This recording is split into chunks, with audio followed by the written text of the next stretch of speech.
everyone. Welcome to the Mogabr Show. With me, I have a special guest, Steve Mushero. He is a global technologist, entrepreneur, and he has been living in China for 15 years or more, comes back to the US, and he has lived a very interesting life, in my opinion, because I think traveling and working abroad is one thing, but he's also dispelled for me earlier some notions that I think we might have had about China and being an American working in China. So, Steve, thank you and welcome for joining. Thank you for joining me and welcome to the show. Um, Glad to be here. so let's talk a little bit about you because you know, you were living in China in a technology capacity and executive capacity. What was that like? Because I like what you dispelled my notions earlier. I had, some preconceived notions about what it's like being an American living in China and mainland, no less, in Shanghai. Not you weren't on Hong Kong or Macau, you were on in the mainland. So what is that like? It's actually great. I mean, recently there's been some challenges we can talk about, but I sort of arrived there in 2005. Between then and say 2020 till COVID, really, it's great. I think Shanghai, especially, is one of the best cities in the world to live in a whole bunch of ways. I mean, it's just super cosmopolitan. It's kind of like New York 100 years ago, just becoming this big city. Everything's new. Walk everywhere. It's a flat city. So you can walk and bike every place. There's, the world's largest subway system, the world's largest bus system. I lived on the street with 20 cafes, three French bakeries within a block. I mean, 4 or 5 subways, IMAX theaters. I mean, Michelin restaurants all over. It's like Greenwich Village, maybe in some way, or maybe some downtown Berlin or London. You're a city of 25 million people, but you walk everywhere. And even though it's a big city, of course, I sort of never left my little one mile or 1 kilometer bubble. So it's really nice, tree-lined streets. It gets hot in the summer. It's really a very nice place. And more broadly in China too. I mean, it's pretty easy to live there. Depending on where you live, your language requirements. Of course, most places you kind of need to speak Chinese, but not really in Shanghai. Other than taxi drivers, you can get around, get healthcare, get everything you need.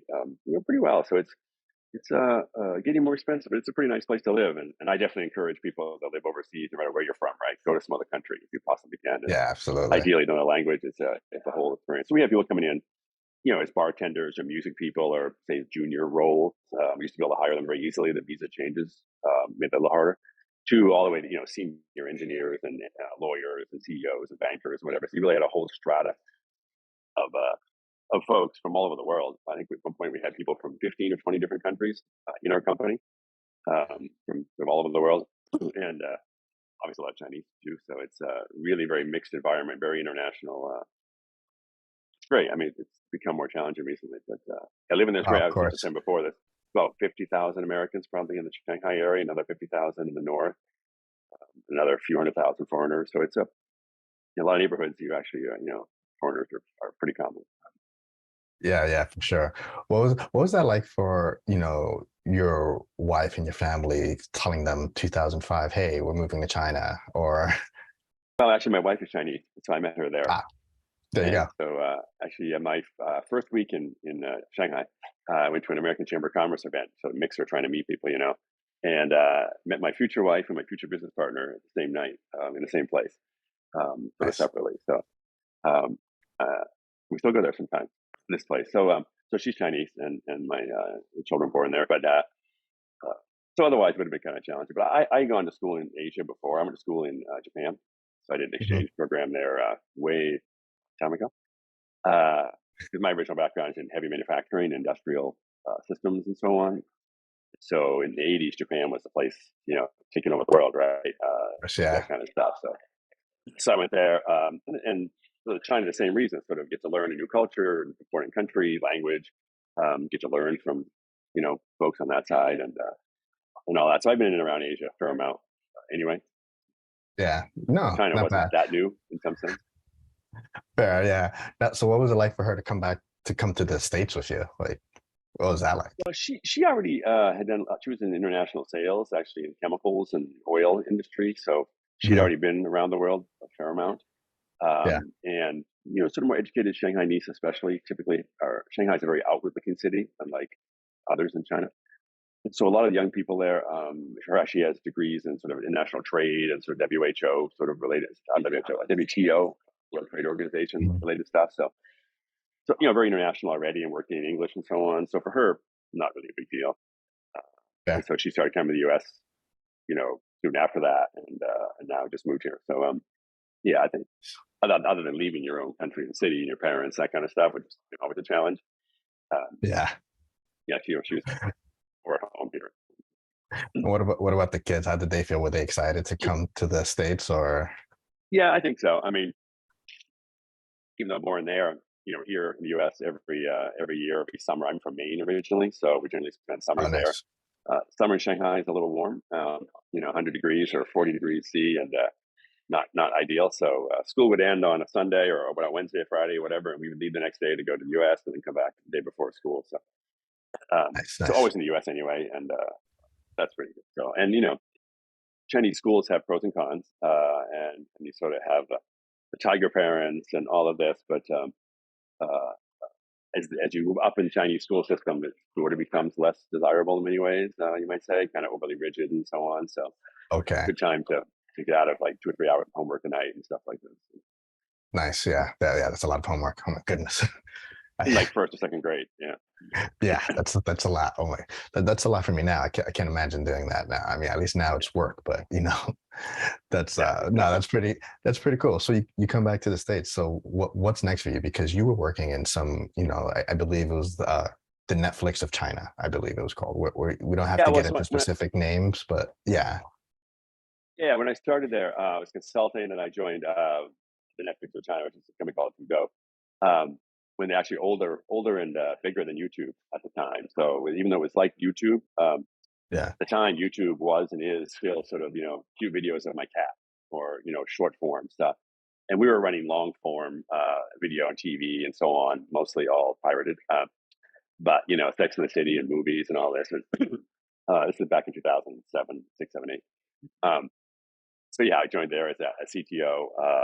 And now Netflix and others are doing that. But then after that, I actually started our own company there, and so we built the first cloud computing company in China, and the first sort of managed services. So we're helping, you might say, run the Chinese internet or run the back end infrastructure for Chinese internet companies. So that's really what we did for 12, 13 years. So very much tech let's talk about. entrepreneurship. Yeah, let's talk about that for a second because I think a lot of people, myself included, I say a lot of people, it's mainly me, um, have this preconceived notion. Again, China, it's like, well, anything that you build in China is owned by the Chinese state. It's owned by the CCP. It's it's just something that people believe. It's like, yeah, everything you do, they'll own. They have a back door into everything that you do. Yeah, it's not What like is? that. I mean, in a broad sense, I mean, sure, yeah, it's a communist country. Everything's owned by the party, all this kind of stuff, right? Like maybe Russia in the 50s or something. It's not like that. It's really, especially in a place like Shanghai, doing business or starting a business or paying taxes or any of that kind of stuff, or having employees is really indistinguishable from doing it in the US or in Europe. Um, Yeah, Especially for Chinese, a little harder with a foreigner because you got to have some subsidiary legal stuff. But yeah, Chinese can start a company tomorrow. Takes a day or two. Hire employees, pay taxes, social security, benefits, everything you deal with here. Um, Offices, all that stuff. So there are regulated areas. So, for example, as a foreigner or even the Chinese, you can't just start a news organization or a newspaper. So there are sensitive areas that are that are more regulated, you might say. Some like hospitals might be here or something like that, but there's a little different thing. But other than that, it's really like it is here. And obviously, culturally, there are different ways to sell and to yeah, communicate and maybe market. And a lot of people, China's still an evolving country, so different demographics and segments are different. When we started hiring people in 2007 or 8, your employees had maybe never used a computer before or just barely used it, right out of school. Where 5 years later, all those kids at 5 years later had laptops in college and then laptops in high school. So you went from like barely having a TV to everybody having laptops in 10 years. And so these incredibly compressed time windows as people evolve and culture and so on. So, and that's really cool. The whole country's kind of going from the 19th century to the 21st, yeah. 20 years. No, I mean they've seen it like you know their technological slash industrial revolution over the last 20, 30 years have been utterly amazing. When you see where they were even in the 80s to where they are now, it's not, it's, apples to oranges. And, you look at it, you look at the production level, you look at their gross output and everything that they were exporting and importing. And it's just, everything is completely just a complete 180 where, in a few years time, if they're not already, they will be the dominant economy in, globally. And at least that's more challenging. yeah, it is more challenging, but I look at some of the things that they're doing with like the digital currency that they're doing, which, no, not crypto, but literally their digital currency that they're tying it to make it more accessible to people traveling overseas, especially in Africa, that they've heavily invested in. And, I find that Yeah, we'll see where that goes. But yeah, but digital payments and so on are really very advanced. People in the U.S. can't fathom how payments and so on work in China. I mean, we never use cash. Everything takes one yeah, second. 100 different ways. I mean, the payment apps have features that no one here has even thought of. Because there's no so checks, there's no credit cards. right. So every possible transaction in the economy, other than maybe business payments, has to go digitally by your phone. And so, That's crazy. really very advanced and cool stuff. We'll get into it. I mean, and I think that when you think about it, that is the future that people are, pushing towards. And it's just another level. Will it make things easier? Time will tell. We have no idea, especially in the US where everything is so convoluted and so divided in terms of people can't agree on a single form of payment. So it's definitely more complicated, but I am interested in that because I do see that as potentially the future. Will it eliminate robberies? Probably not. People still break into stores to steal something. It doesn't have to be the cash register. It could be something else. For sure. And Apple But Pay is getting closer to what you see in China. correct. Okay. So if you have Apple Pay on your phone or whatever, and most vendors take that, and that's much closer to what the China system is all for merchant payments. But I still can't pay you $5,000 right now in 3 seconds, like you can in China. Fair. Yeah. I mean, Or different things like that. So it's pretty cool. But of course, it's traceable. It's lots of other dynamics of that, right? Surveillance, all that yeah. kind of stuff. I mean, yeah. It's just, I think you have to always look at everything from the bigger picture, the higher purpose, the big perspective. Yes, are things potentially happening that, the greater world may not agree with in terms of, human rights? Okay, I'm not going to get into that. Sure. Like you can say that about anywhere. Um, you really could. Like just look at the US the last few years. But then you look at the advances that they're making technologically that are making lives easier, whether it's the electronic payments with whatever format they're using. And, one of the least talked about things that to me China has going on is their, electric vehicle public transportation system. Like they have the biggest currently, I can't remember the number, but it's like well over 100,000. It's actually probably more than that, public transportation vehicles that are EVs. Whereas, for the longest, yes, they have been one of the greatest, pollution, producing countries in the world, but they've taken great strides to sort of reduce that.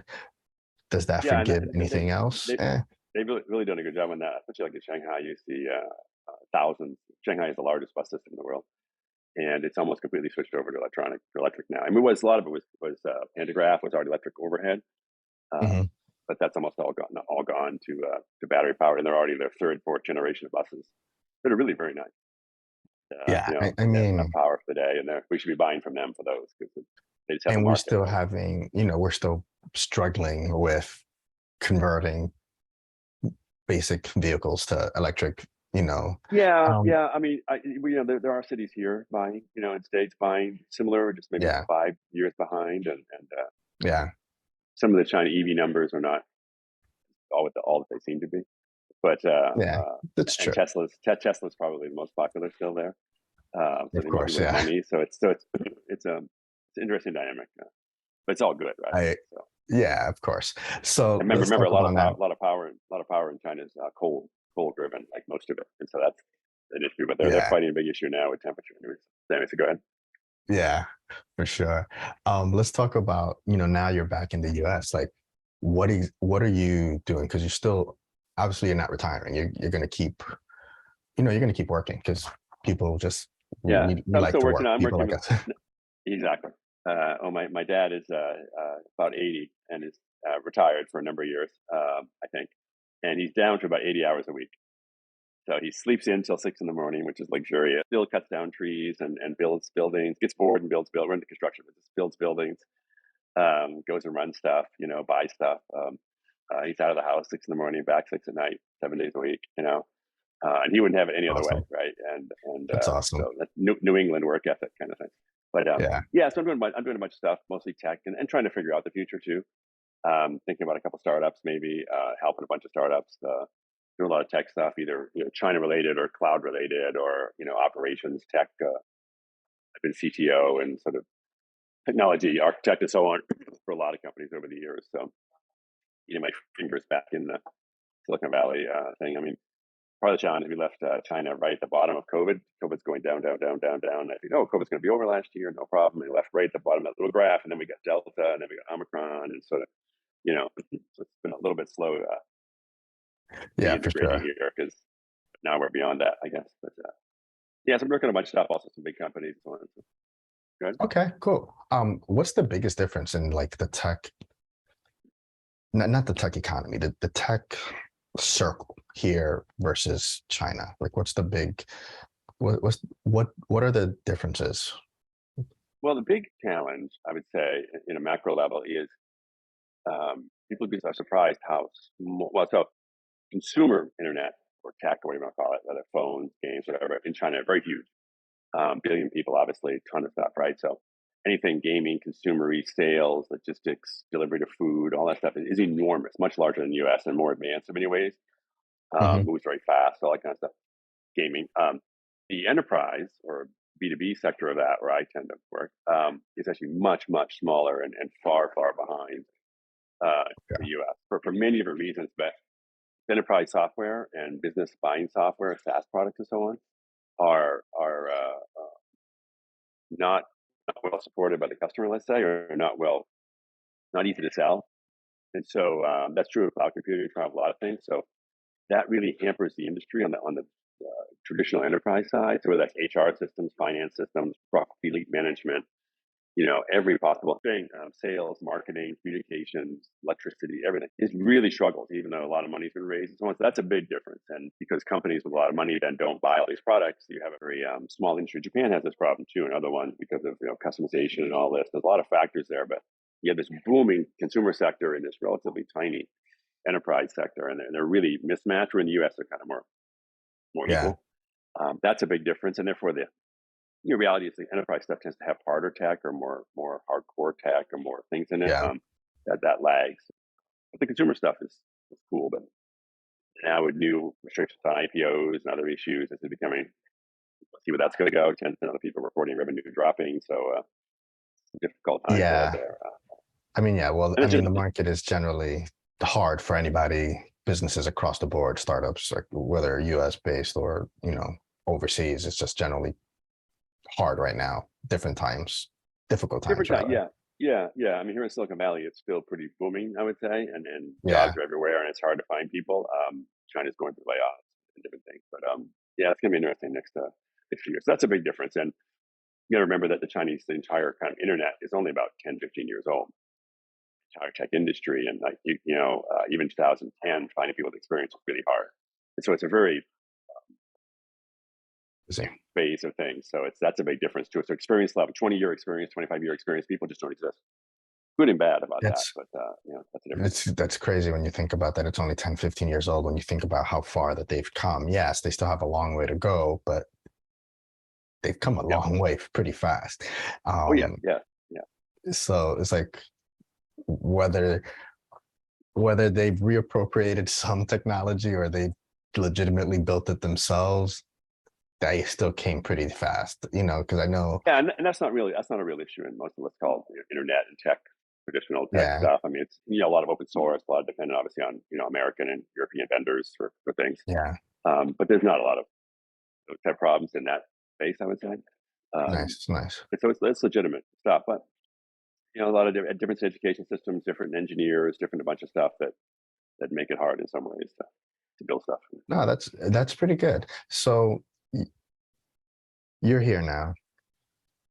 You're not gonna be idle. We've already established that. You're gonna find something to do. When you find that next thing that you want to do, what are you hoping for? What are you hoping to be your impact? I gotta know about you, but like me, per se, every job I've ever had, every role I've ever taken at any company, I've always hoped that it was my last role. Not necessarily, like I've never been looking to leave any role.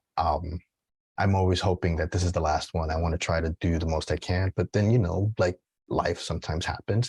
Things just run its course and you realize it's like it's time to go. You're just not satisfied anymore for whatever the reason, or you're burnt out. And then I start a new role, or, I take some time off, start a new role and say, okay, this is going to be the last one. I'm going to go all in, which I usually do. For months or years at a time, I'm all in, but then that phases out. Do you have that one last hurrah? I mean, we've already established your father's 80 and still working a part-time 80 hours a week. But, you know, I feel like people like us don't stop working. Yeah, There's never that exactly. last thing. There's always something to do.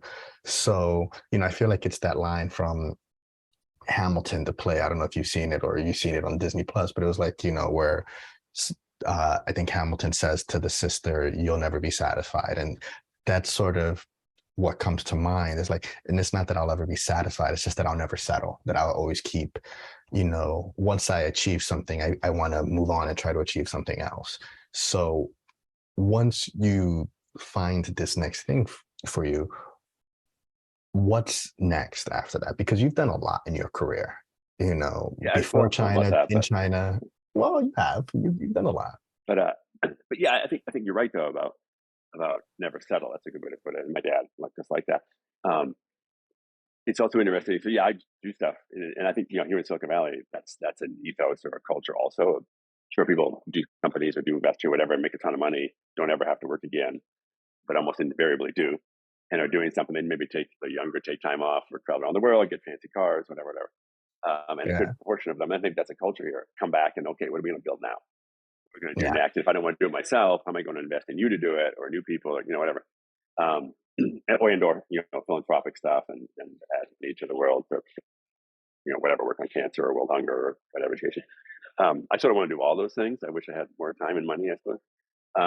So I love building things, whether it's my own stuff or companies or helping others or things. So whether it's a mix of building companies I like to do, whether it's mine or whatever, or investing or do a lot of philanthropic stuff, but I want to do more. Whether it's in education or various things. So I like to add value if I can, or so much you want to do across so many different domains. How do Mhm. you find the time and resources? If Yeah. I'd like to do that, if I had $1 billion tomorrow, I'd be doing all of those things. Um, You wouldn't try to fly to space at all? yeah, well, I might do that. That'd be kind of cool for once up and down, but Yeah. that's kind of neat. Um, but from day to day, if I had, if I was a billionaire tomorrow, I would have a team of folks working not on, at the Gates level, but not unlike that about what can we do across all these things and invest and do stuff and make changes and Yeah. whether they're Yeah. helping people in Ukraine or China or education, all the stuff, right? Plus what's the next technology, whatever. But so who knows? I mean, I've almost really never worked or had a traditional job in my life, like my dad, who's never worked for anybody. So my wife's like, "Well, go get a job." I'm like, "I don't want a job." And it's hard after I've been a CEO or run your own companies to go join someone else, right? So, um, I never wanted a job, but I want to build stuff and do things. So it's gonna be some mix of my own stuff and other people's stuff, and said life stuff and kids in school and whatever, and either changes things or causes constraints or whatever. Yeah. But trying to help people build stuff. So I always want to do it until I can't anymore, kind of things, and then help people too. I'm big on education, girls in education, STEM education, Yeah. helping Absolutely. people, all that stuff is a huge issue for me. So how to help in those areas and so on, international too. Absolutely, absolutely.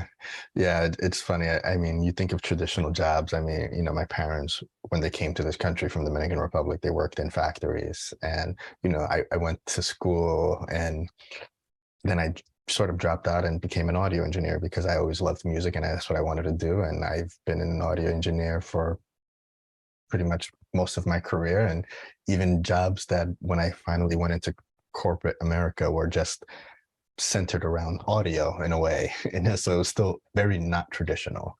And then going to work at Zoom, many years later and telling people like, what are you doing? Well, I stay home and I work from home because we didn't have a New York office. And it was just, I worked from home full time. And it was like, You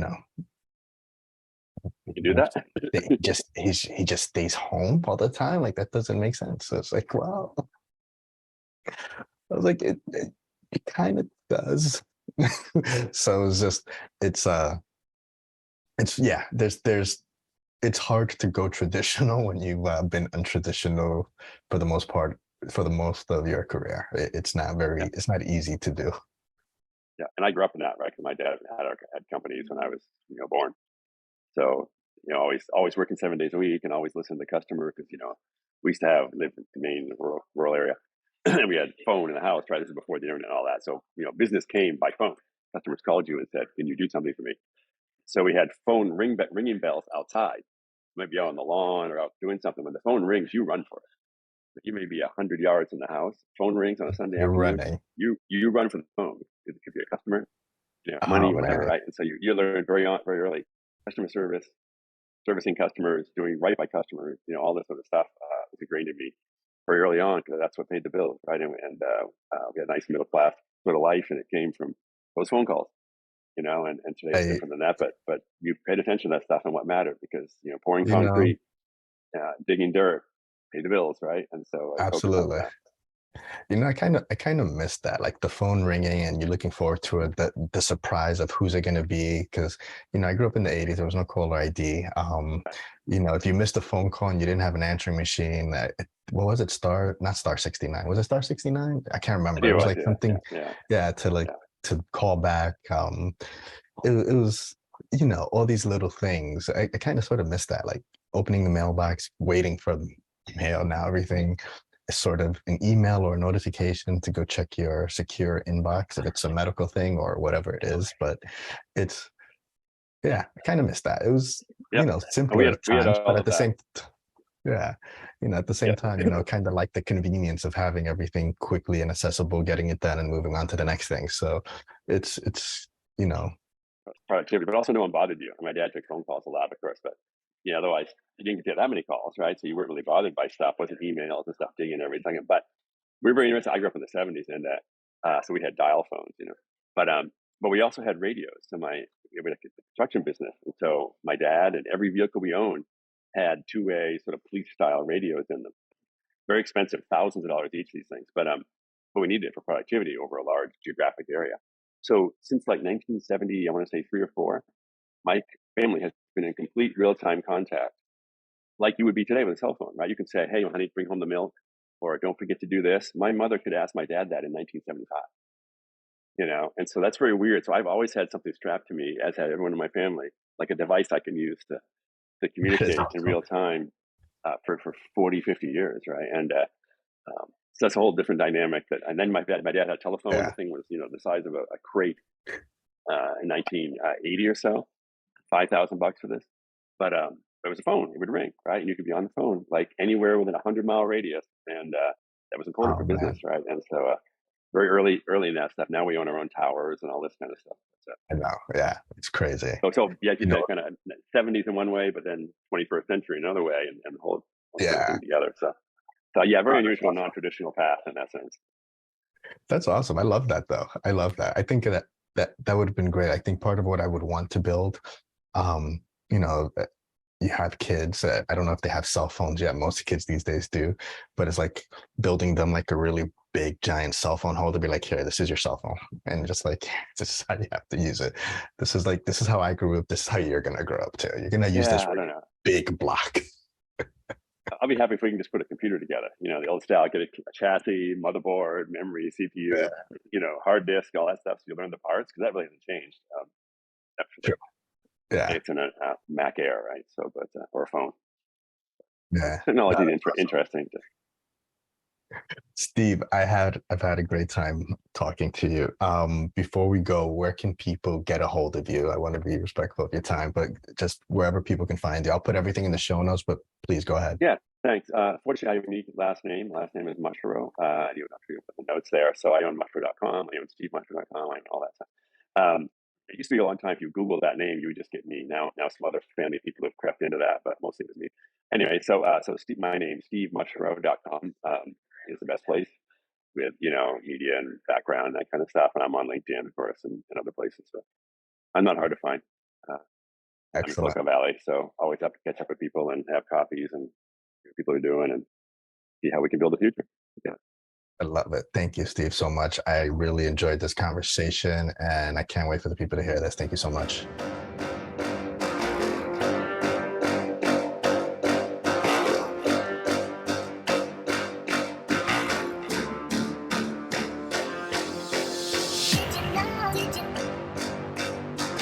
Did you know?